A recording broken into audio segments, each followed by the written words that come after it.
ఇప్పుడు నార్మల్గా మీలాంటి మైండ్ సెట్ ఉన్న వాళ్ళకి ఇన్ జనరల్గా సరే కొంతమంది మైండ్ సెట్స్ మనిషికి రకమైన మైండ్ సెట్ ఉంటుంది. ఇప్పుడంతా మీరు ఒక సింగిల్ హ్యాండ్ ఫైట్ లాగా మీ లైఫ్ కదా. అవునండి.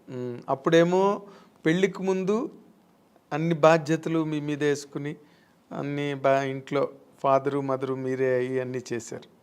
ఇప్పుడు మళ్ళీ ఫాదరు మదరే అయ్యారు మీ పిల్లలకి కదా. సింగిల్ హ్యాండ్ ఫైట్ ఇప్పుడు మళ్ళీ. ఈ లైఫ్ ఎలా అనిపిస్తుంటుందండి మీకు ఇన్ జనరల్గా? అంటే ఇక్కడ ఫాదరు మదర్ అని కాదు, నేను ఎక్కువ కేర్ తీసుకుంటుంటాను. ఇప్పుడు అప్పట్లో కూడా మా నాన్నగారు మా అమ్మగారు అందరూ ఉన్నా కూడా అది చెప్పాను కదా, ఇంట్లో ఒక వస్తువు లేదంటే దాన్ని నేనే ఇంట్రెస్ట్గా నాకు ఇది కావాలి, ఇది ఇంట్లో ఇలా ఉండాలి, మా ఇల్లు కూడా ఇలా ఉండాలి, మా ఇంట్లో కూడా కార్పెట్ వేయాలి, మా ఇంట్లో కూడా సోఫా ఉండాలి ఇలా ఆలోచిస్తుంటాను. వాళ్ళ ఇంట్లో ఉంటే మనకెందుకు, మేము ఇలాగే ఉంటాం అని ఉండదు నాకు. ఒక ఇంట్లో చూసానంటే ఆ కెపాసిటీ మనం కూడా ఎందుకు కొనలేమా, కొనొచ్చు కదా అని ఆ మైండ్ సెట్ అలాగే లైఫ్లో కూడా వచ్చింది. ఇప్పుడు మన పిల్లలు ఆ అమ్మాయి స్విమ్ చేస్తారు, ఎందుకు మా సిస్టర్ కూడా నేర్చుకుని అలాగే ఇప్పుడు మా పిల్లలు కూడా. సో అందుకని అమ్మ నాన్న వాళ్ళకి ఉన్నా కూడా వాళ్ళు చెయ్యనేది నేను చేస్తాను. అలాగే ఇప్పుడు కూడా అంతే, మా పిల్లలు కూడా నేను ఎక్కువ ఇంట్రెస్ట్ చేస్తాను. ఇప్పుడు కూడా మా పిల్లల అదర్ యాక్టివిటీస్ అంటే నేనే వెళ్తుంటాను, నేర్చుకోమంటుంటాను. మా పిల్లలు మమ్మీ నీకు వేరే పనే ఉండదా మమ్మీ, ఎప్పుడు ఇంటికి వస్తే ఇది చేయి అది చేయని ఎప్పుడు శాసిస్తూనే ఉంటావా, స్విమ్మింగ్ వెళ్ళమంటావు, దీనికి నాకు రెస్టే ఇవ్వవా మమ్మీ అంటుంది మా అమ్మ. ఇప్పుడు ఇంకా దానికి ఎంత 7 years, అసలు రెస్టే ఇవ్వవా మమ్మీ, నువ్వు ఎప్పుడు బిజీగానే ఉండాలా, మేము కొంచెం రిలాక్స్ అని ఇవ్వ మేడం మమ్మీ అంటది. అండ్ ఇప్పుడు ఈ జనరేషన్ పిల్లలకి టార్గెట్స్ ఎక్కువైపోయి వాళ్ళు మన టైంలో చదువులు వేరు. ఇప్పుడు మా సిస్టర్ అంతా అసలు భయపడేవారండి, నాకు మాట్లాడేవారు కాదు, నేను ఏం చెప్తే వినేవారు అనమాట. 5 o'clock లేవా, ఓకే అమ్మ అక్క లేస్తున్నాను అక్క అంతే. ఇప్పుడు పిల్లలు కొంచెం ఆర్గ్యుమెంట్ చేస్తారు, ఏంటి మమ్మీ పొద్దునే నీ గోలా, ఎందుకు ఇంత తొందర లేపుతాను, నేను నిద్రపోని మమ్మీ, నాకు I have to sleep mummy అంటది మా అమ్మాయి. అదేలేండి. కానీ నేను ఇంకొక చాలా డెలికేట్ ఇష్యూ అండి.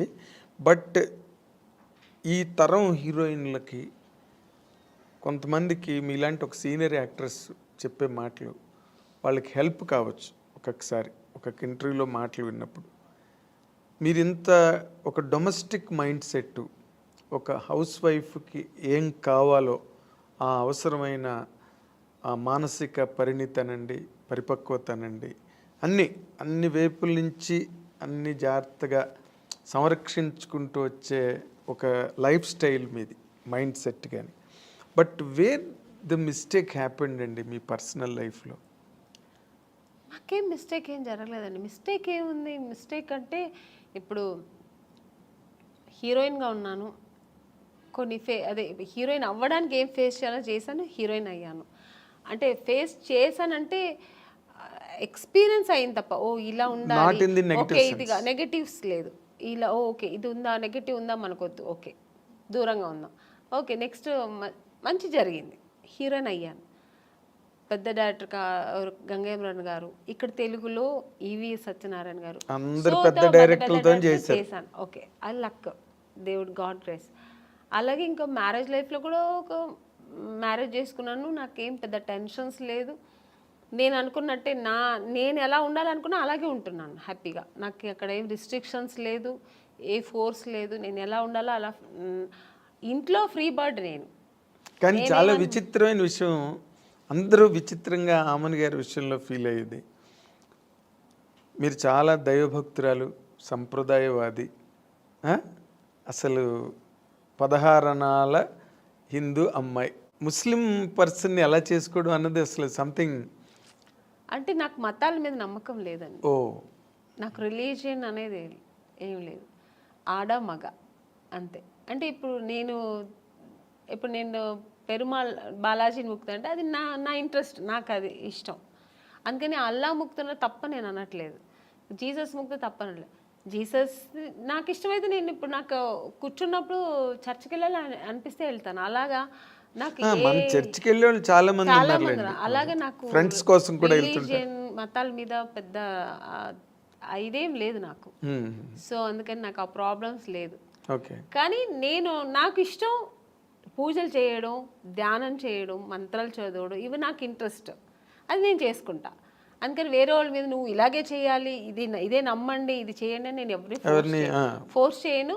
వాళ్ళు చేస్తున్నది కూడా నేను తప్పని నేను అన్నాను. అదే రుద్దరు మీ అభిప్రాయం ఎదుటి వాళ్ళ మీద రుద్దను. వాళ్ళు చేస్తున్న అంటే మీ మదర్ వైపు నుంచి కానీ ఎప్పుడు అపోజిషన్ రాలేదా? నాకు ఏది ఇష్టమో ఎవరు నన్ను ఎప్పుడు ఏమనలేదండి. మా అమ్మగారు ఒక్కటే, నువ్వు ఎవరైనా పెళ్లి చేసుకో, ఎలాగైనా చేసుకో, ఎలా అయినా ఉండు, సినిమా ఇండస్ట్రీని వదలద్దు. ఎందుకంటే అమ్మ నేను ఎంత కష్టపడ్డానో నాతో పాటు అమ్మ కష్టపడింది. అవును, ఎక్కడా కూడా అమ్మ నన్ను కష్టపడనివ్వకుండా ఆవిడ కష్టాలు అనుభవించినా నన్ను హీరోయిన్ చేసింది. అలాంటి ఒక ఇండస్ట్రీని హీరోయిన్ అవ్వడానికి నువ్వు ఎన్ని కష్టాలు పడ్డావు, అలాంటి ఒక ఇండస్ట్రీని వదలొద్దు. నువ్వు ఇష్టపడి వచ్చావు, ఆ కళామ తల్లి నిన్ను అనుకుని నీకు ఇచ్చింది, ఆ కళామ లైఫ్ లాంగ్ కొనసాగించు. నాతోనే ఉన్నారు ఇప్పటికీ. మీరు ఇంటికి ఎప్పుడైనా సడన్గా వెళ్తే కూడా నేను చెప్పట్లేదు, ఎప్పుడు సడన్గా వెళ్తే మా అమ్మ ఒక టీవీ ఉంటుందండి ఎప్పుడు ఆవిడ ఇప్పుడు రిలాక్స్ అయిపోయింది కదా, ఎప్పుడు ఆ టీవీలో ఆమెని సినిమా, ఆమెని ఇంటర్వ్యూ, ఆమెని సాంగ్స్ ఇదే పోతుంటుంది అంతే. ఆవిడ అది నేను అంటున్నా, నీకేమైనా పిచ్చి పట్టిందమ్మా, ఎప్పుడు నాదే చూస్తున్నా, నాకు విని నాకు విసిగెత్తింది, వేరే ఏదైనా పెట్టమ్మా అంటే. అలా అమ్మ చాలా ఇష్టపడుతుంది, ఆ ఫీల్డ్ని ఇష్టపడుతుంది. నేను చేయడం అనేది ఆవిడకి అంతకంటే ఇష్టం. సో అందుకని నన్ను ఎప్పుడు అమ్మ అని షూటింగ్ వెళ్తానంటే నాకంటే ఎక్కువ సంతోషపడేది మా అమ్మాయి ఇప్పటికీ. అంటే మీరు షూటింగ్ వెళ్తున్నావమ్మా, ఓకే ఓకే అంటారు. అదే ఆనందం, బికాజ్ మీరు పడ్డ కష్టానికి దొరికింది అంత సక్సెస్ దొరికింది. ఆ సక్సెస్ ఇప్పుడు అలాగే ఉండాలి, ఆ ఇండస్ట్రీని వదలొద్దు అంటుంది అమ్మ. ఎగ్జాక్ట్లీ. అంటే ఇప్పుడు మీరు ముస్లిం పర్సన్ చేసుకున్న కారణంగా ముస్లిం మతం తీసుకోవడం అలాంటివి ఏం చేయలేదా మీరు? ఏమీ లేదండి. నేను ఎలా మైసెల్ఫ్ నేను ఎలా ఉన్నానో అలాగే ఉన్నాను, అలాగే ఉంటూ ఉంటాను. నాకు ఏది అలాంటి ఒక ప్రాబ్లమ్స్ ఏమీ లేదు, గొప్ప విషయం అది. ఎప్పుడు లేదు, ఇప్పుడు లేదు, ఎప్పుడు లేదు. ఎందుకంటే చాలా మంది వెంటనే ముస్లిం మతం తీసుకుని, అంటే ముస్లిం అని కదా, ఏ మతం వాళ్ళని చేసుకుంటే. నేను అలా ఉంటే అసలు నాకు అలాంటి కాంట్రవర్సీ నాకు ఫస్ట్ ఆఫ్ ఆల్ నచ్చదు. ఇలా ఉంటేనే అలాగా ఫోర్స్ అసలే నచ్చదు నాకు. ఓకే, నాకు ఎప్పుడు నాకని కొన్ని ఎథిక్స్, కొన్ని ఫ్రీడమ్స్ ఉంటాయి. అది ఏ విషయంలో అయినా, ఇది ఒక మ్యారేజ్ అనే కాదండి, పిల్లల విషయంలో కూడా అంతే. ఇప్పుడు నేను పూజ చేస్తున్నా అంటే నన్ను డిస్టర్బ్ చేయకూడదు 1 hour. నా పిల్లలైనా సరే నేను నెమ్మదిగా నేను అనుకున్న పూజ నేను జరిపించేయాలి, అలా అలా అనుకుంటాను, అది నాకు జరగాలంతే. సో ఇప్పుడు ఈ ఇంత లాంగ్ స్ట్రెచ్ ఆఫ్ లైఫ్, అవతల కెరీరు, ఫ్యామిలీ లైఫ్, ఇవన్నీ కూడా ఇప్పుడు ఒకవేళ ఫ్యామిలీ లైఫ్లో ఏదైనా వచ్చిన డిస్టర్బెన్సెస్ని కూడా మీరు అన్నిటినీ ఓవర్కమ్ చేసే మెంటల్గా బాగా సెట్ అయి ఉన్నారండి, లేకపోతే స్టిల్ యూ ఫీల్ ఫస్ట్? ఏమీ లేదు, నాకు అసలు ఏ ప్రాబ్లమ్స్ లేదు మెంటలీగా కానీ, నాకు అసలు ఆ మానసిక ప్రాబ్లం ఏమీ లేదండి. హ్యాపీగా ఉన్నా, ఐఎమ్ వెరీ హ్యాపీ. నాకు మెయిన్ ఫస్ట్ నాకు ఇండస్ట్రీ అండి, నేను ఇష్టపడి వచ్చిన ఇండస్ట్రీ. సో అది హెల్తీగా నాకు ఇప్పటి వరకు నేను వెళ్తున్నా జర్నీ. సెకండ్ నా పిల్లలు, నా ప్రపంచం ఇదే, నా ప్రొఫెషనల్, నా పిల్లలు, ఇది నా ప్రపంచం. దీని తర్వాత ఏదైనా ఆలోచిస్తాను, దీని తర్వాత సెకండరీ, ఇంటికి సెకండరీ. నేను ఇక్కడ వస్తే నా ప్రొఫెషనల్ ఓన్లీ, నేను ఫోకస్ దీంట్లోనే ఉంటుంది. ప్యాకప్ అంటే నెక్స్ట్ ఫ్లైట్ ఏది ఉంటే వెళ్ళిపోతుంటా ఇంటికి, ఎందుకంటే నా పిల్లలు వెయిటింగ్ అక్కడ, ఎందుకంటే వాళ్ళు చాలా మిస్ అవుతుంటా. సో జయసుద్ గారు కూడా 6 రోజులే ఎట్ ఏ స్ట్రెచ్ షూటింగ్ చేసి మళ్ళీ 3 days బ్రేక్ తీసుకున్నారు. నేను బ్రేక్ తీసుకోనండి, నాకు బ్రేక్ వస్తుంది. ఇప్పుడు వచ్చింది అనుకోండి, ఇప్పుడు 3 days బ్రేక్ వస్తుంది, వెళ్ళిపోతా. ఫస్ట్ నా పిల్లలు వాళ్ళు నా కోసం వెయిట్ చేస్తాను, మమ్మీ మమ్మీ ఎప్పుడు ఫోన్లో ఎప్పుడు వస్తావు మమ్మీ ఎప్పుడు వస్తా, ఆ పిలుపుకు వెళ్ళిపోయి ఫస్ట్ ఇంకా వాళ్ళతో ఎన్ని టెన్షన్స్ ఉన్నా వాళ్ళతో వెళ్తే మొత్తం నేను ఇంకా అక్కడ మర్చిపోతాను అన్ని. వాళ్ళ టెన్షన్స్, వాళ్ళని స్కూల్కి తీసుకెళ్ళడం, మార్నింగ్ వాళ్ళు రెడీ చేయడం, వాళ్ళని స్కూల్ నుంచి తీసుకురావడం, వాళ్ళకి ఏది మంచి కావాలి చెడు కావాలి వండి పెట్టడం, వాళ్ళని బయట తీసుకెళ్ళడం, ఇంకా వాళ్ళ విషయంలో బిజీ ఉంటాను అన్నమాట. చిరంజీవి గారితో చెయ్యాలనుకుని చేయలేపారు లైఫ్లో.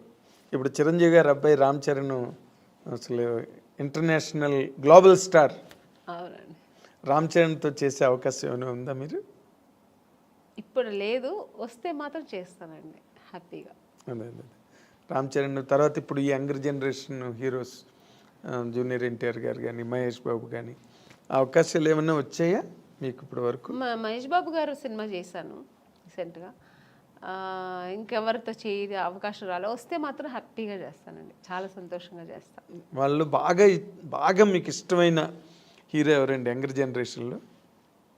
అందరూ ఇష్టమే. అంతేనా? ఎక్కువ అనుకుంటే నాకు జూనియర్ ఎన్టీఆర్ గారు అంటే చాలా ఇష్టం. అవునా? ఆయన సినిమాలు బాగా చూస్తుంటా ఇప్పట్లో. అంటే ఎందుకు?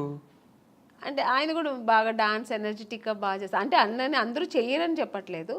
ఇప్పుడు రామ్ చరణ్ గారు కానీ, మన మహేష్ బాబు గారు అందరూ ఇష్టమే. కానీ ఆయన సినిమాలు ఏదో కొంచెం ఎక్కువ మాస్ ఎక్కువ ఉంటుంది కొంచెం.